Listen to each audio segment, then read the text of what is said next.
Welcome to the MyBusiness Podcast, where we sit down with local businesses and we talk about who they are, where they come from, and what inspires them to be in business. Welcome to the MyBusiness Podcast here in the Pod5 studio. Today we have something completely different. We have a holistic workplace and empowerment coach, Angelina Badri from Universal Safety Wellness. Hello, Angelina. Welcome. Hello, thank you. This is really exciting because it's something that I'm guessing that a lot of people out there don't even realise is an occupation that needs attention. But tell us about Universal Safety Wellness. Yes, so Universal Safety Wellness is a company I established 4 years ago now because I found the need to support the industry, high-risk work environments, organizations that engage in that space to help them with a holistic model that truly allows them to be empowered and not have the fatalities and the injuries that they're currently having in environments such as oil and gas and mining. They're massive industries that the average person doesn't really think about until we hear that one of our friends is a fly-in, fly-out or something like that. But they are high-risk industries, aren't they? Yes. And this is why your services are so important. Absolutely. Well, I think, an important thing is to realize that, unfortunately, if something goes wrong in these environments, it's very unforgiving. And there have been a lot of people that have lost their lives. And we need to understand that the cost of doing business should never be someone's life. And yes, these environments are defined as high risk, but it's possible to undertake those activities in a manner where people are not being negatively impacted. So you said that your business has been around for a little bit over 4 years now, but I had a peek at your LinkedIn profile and your experience far outweighs that. Yeah. Tell us about what you've done personally in this industry. Yeah, so, take it back quite some time now. I think over 17 years I've been working in the industry. So I started off, thanks to my dad, who's a petroleum engineer, so an expat kid who traveled the world and saw what the industry had to offer. And unfortunately, there was an event where a colleague of my dad was injured. And, I was very oblivious to the cost of doing business in that sense. Like you said, right, you never really hear about what happens on the other side. And so I had this, belief that this industry gave you the best that life had to offer. We went and traveled the world, we went to international schools, and I never saw the negative implications it could have until one day when we were relocated here to Australia, and he asked me to go to the hospital with him to see someone. And I wasn't sure who or why, and we never really spoke about it, but I just went in full support. So we went to the hospital, and as we walked down the hospital hallway into the room, there was a gentleman that was lying on a bed by himself. And he was only a few years older than my dad, and he had both of his hands wrapped and only a few fingers visible. And what I had realized standing in the back of that room, hearing that conversation, was that this individual was working on location. My dad was there with him. He always got, involved supporting people in whatever capacity he could. And unfortunately, someone had a lapse of judgment, and there was an interaction with equipment and his hands, and he unfortunately lost a number of his fingers. What hit me the most was sitting there and realizing that although he was, very appreciative of my dad seeing him and said, I'll be on the location with you tomorrow, and had all aspirations for that team camaraderie, really, he then started to open up about what it actually truly meant. That realization that he was never going to go, this is working on a location where you physically need all of your fingers, right? If you're an operator, you actually need to have that capability. And he had a picture of his family next to him, and he said, that's it. He was the breadwinner. That was his livelihood in a sense, and he couldn't dress himself, feed himself. That whole impact, I instantly saw the negative aspect of what a workplace could do to an individual. And in that moment, I felt so compelled to be an advocate for people like that person, but also because, it could have been my dad. My brother and sister are also in the industry. To me, I felt compelled to go, how do I then support, establish the means, the mechanisms, the capabilities to have these environments shift from the ways in which they're operating now, where someone like that individual on that bed was negatively impacted, to actually building empowered people that can thrive in the spaces. There's so much engineering advancement where people actually don't need to be negatively impacted in those physical aspects. You mentioned something there that really dawned on me, that it's not just the person that's had the injury. Yes. You talked about his family and Yes. the impact it has on them as well. So Yes. every time that something can happen that will minimise the risk of this, it's got to be something that motivates you every day, I'm guessing. 100%. And I appreciate you saying that, right? Because when I talk to individuals as well, there's so much impact when it comes to organizational cultures. Yep. And you can see people's mannerisms change, right? There can be fear of losing their job, so they then want to conform with the norms. There might be people that push to take shortcuts instead of actually, like you said, right? We need to value our self-worth more. Yep. Where when we go to make these decisions, we need to be very comfortable to be more vocal, to say, what are the decisions that I need to make to ensure that we have a safe outcome?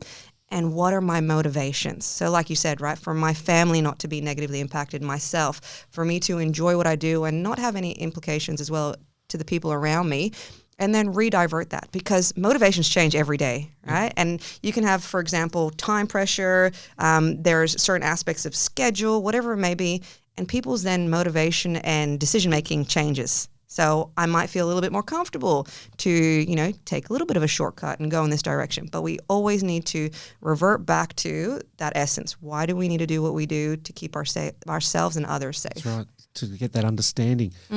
I guess it would be interesting because the people you would be dealing with would be a vast array of people throughout the industry, from, Absolutely. I'm guessing, the CEOs and boards, Yes. right down to the people in the field Yes. doing the job. Yes. Especially from that board level. How important is it for those guys there to get this kind of stuff right? Oh, it's critical. So I am very privileged and I am very humbled that I have the ability to sit in boardrooms and have conversations with executive leaders about how they need to adequately manage the risks in their organizations, as also support the strategies being executed on the front line. Some of the things that I have found over my time, especially in the space of universal safety and wellness and supporting my clients, is that there's a lot of assumptions that are made and a lot of lack of understanding of what it means to truly mitigate risk in organizations. So there's this gap, right? Perceptions, how organizations, business leaders think risk is being managed versus the reality on the ground. And there can be a large gap between the two. So I work with those decision makers to help them see where they're actually at. So do baseline assessments, holistic safety challenges, identify their true starting point, and then create the roadmap to success. Because what I find is that they don't know what they don't know. That's right. And these assumptions that they might be sitting there feeling very comfortable with are making themselves actually exposed to being vulnerable for another person to be injured. And I mean, the implications are dramatic. I mean, Absolutely. Without sugarcoating it, Absolutely. What are the kind of implications that would take place if something went wrong to the board? Oh, absolutely. So legislation has come, a few steps forward, and there's now the potential for manslaughter charges. So where there's negligence and individuals haven't, especially those decision makers, haven't demonstrated their ability to manage risk, and different streams of legislation, right? So they might say to an acceptable level or to as low as reasonably practicable. You have to be able to identify and demonstrate that you're adequately and effectively managing those risks. And where you're not, you're exposing yourself completely. Because it's difficult for these guys because they would have a lot of academics that would be providing them with information. But to have someone like you that can bring in that academic theory as well as the practical theory must be important to them. I think so. And I'm appreciative because I actually feel for a number of these business leaders, because I'll be very honest. I've had calls and the conversation will be, Angelina, I don't understand where these areas are that we're not getting things right. There's either a number of incidents that are occurring. I'm feeling chronically uneased because we're seeming to do the same as other organizations that just had fatalities, or the regulator has come and we're getting a lot of notices that there's areas of deficiencies or we've exposed ourselves to risk and we need to take action. But for them, they're frustrated because they say, I don't understand, because I've also brought in these external providers that have supported me in these spaces, but I'm still getting told that I'm not getting it right or I'm deficient. And what I find is that, unfortunately, the support that's been given, like you said, it's not one that's holistic, and it's not coming from someone with the expertise that understands how that effectiveness looks like. How do you demonstrate assurance in your business that people understand the risks, that they're utilizing the tools adequately, and what they need to do to manage their own safety? So it's a challenge. How have you found, so you will go into a business and Yes. you will work, do you work from top to bottom or bottom to top? Which way Generally, do you go?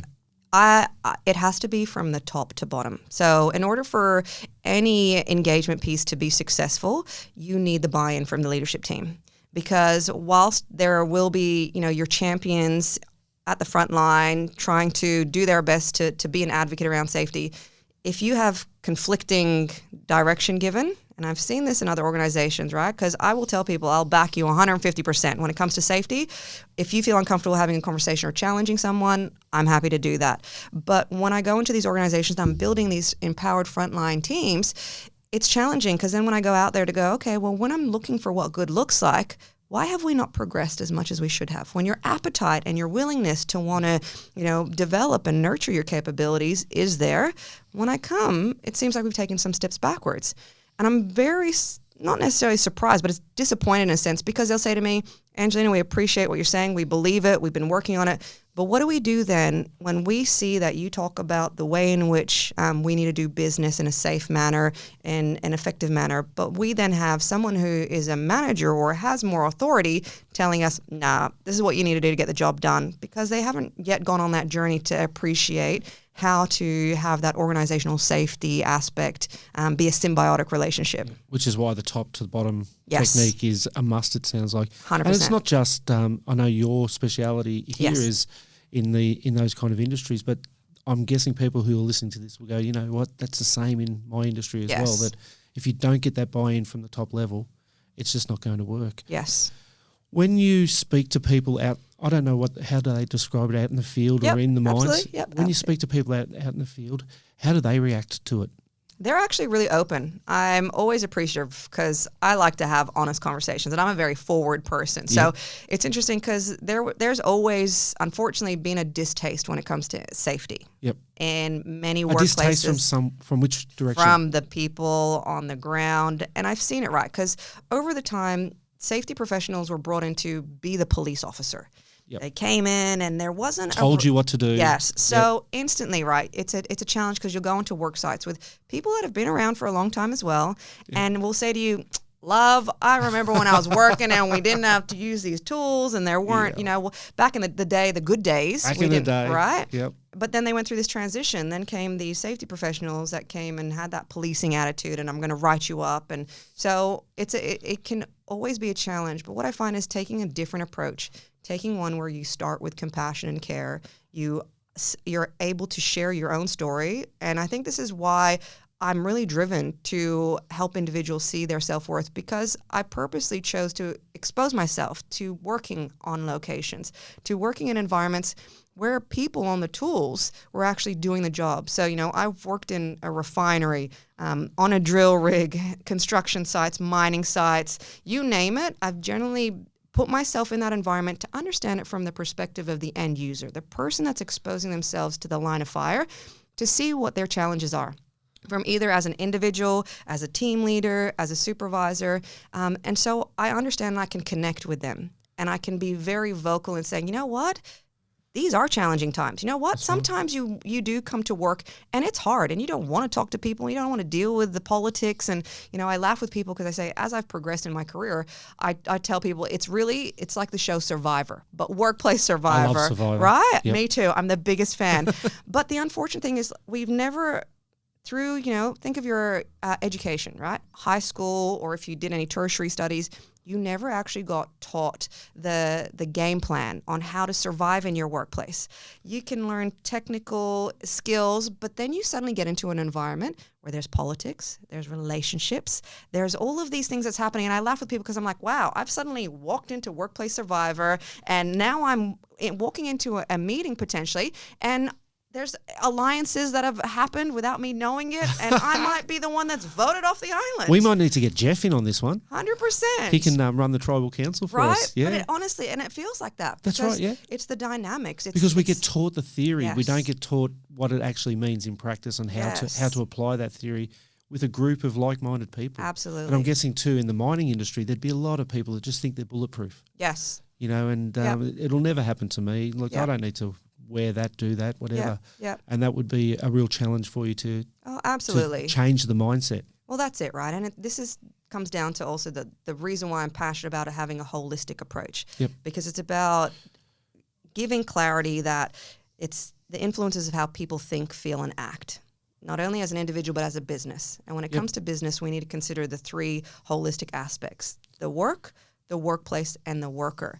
And what we're not necessarily doing is understanding the dynamics of the values people have and how that influences then their behavior, right? I've been on so many sites, she'll be right, this is how we've done it for so many, years, and then you're like, well, if for you it's not an if but a when something will happen. And for me, that's terrifying. Like, I'm not good when it comes to having much luck or playing on luck. I've been very privileged to work with some, very large organizations on the operator side, and I appreciate what they taught me, right? Trust but verify. So go into a situation, and I know that you're an expert in what you do, but before I'm going to expose myself to the line of fire, I need to verify that, for example, pipelines have been purged, there's controls in place, because we're all human and we can have a lapse in our mental, decision making, and we might not see clear as day things that are missing. So really important to understand our influence in that, and the ability not to feel comfortable, challenge the norm. I tend to be seen as a worst case scenario person because I like to challenge and say, what if that control failed? What are our contingencies? And after that and after that. Who is your customer? Is it the organisations, or do you have clients that are in the field? Yeah, it's a mixture, actually. So I work with organisations, so operating companies. I work with service companies that are the contractors, as well as individuals that want to invest in their development. So part of my organisation, I've also got a branch to it, Universal Safety Wellness Academy. Yep. Which I saw on your website, which is a great website, by the way. Thank you very much. So people should check that out. We'll talk about that at the end. But I appreciate it. So the reason why I also established that is because a realization that we're not nurturing people's development enough.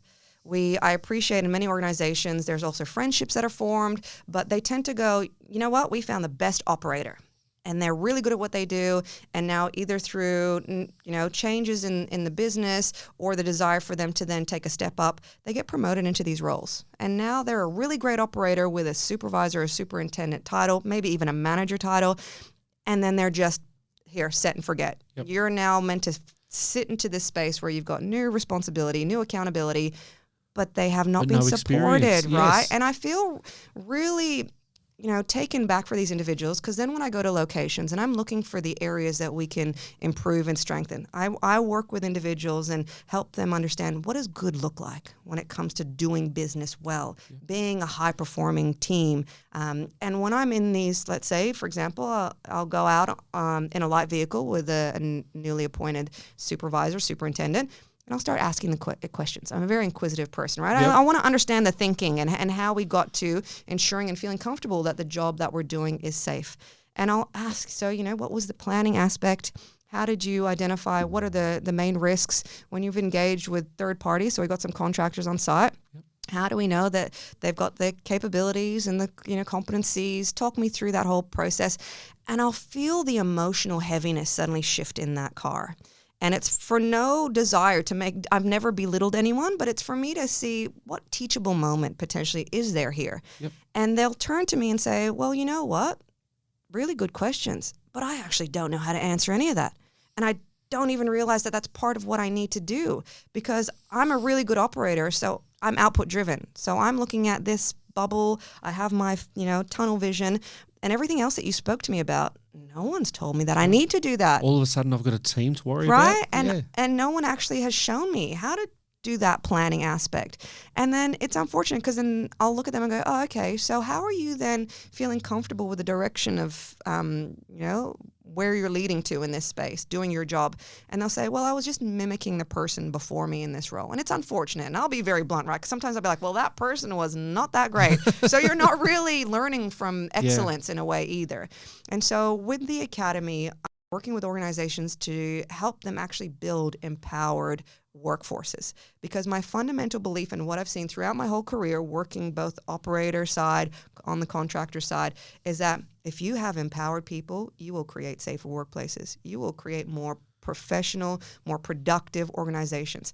You know, I talk to a lot of CEOs and I say, well, how are you an employer of choice? Like, good companies, good leaders support individuals actually better themselves, develop their capabilities, and so they then thrive and not purely try to survive in that environment. Because in the current employment scenario, it's not easy to get good employees. Yes. So you do need to put yourself there as the employer of choice, don't you? Absolutely. And, you know, when there's competition there as well, and, you know, some people are willing to just follow the dollars. But what I've found, because I've had the privilege of working with organizations, and I always say to people, find the leaders, find the people you want to work with, because that's where you'll enjoy being the most.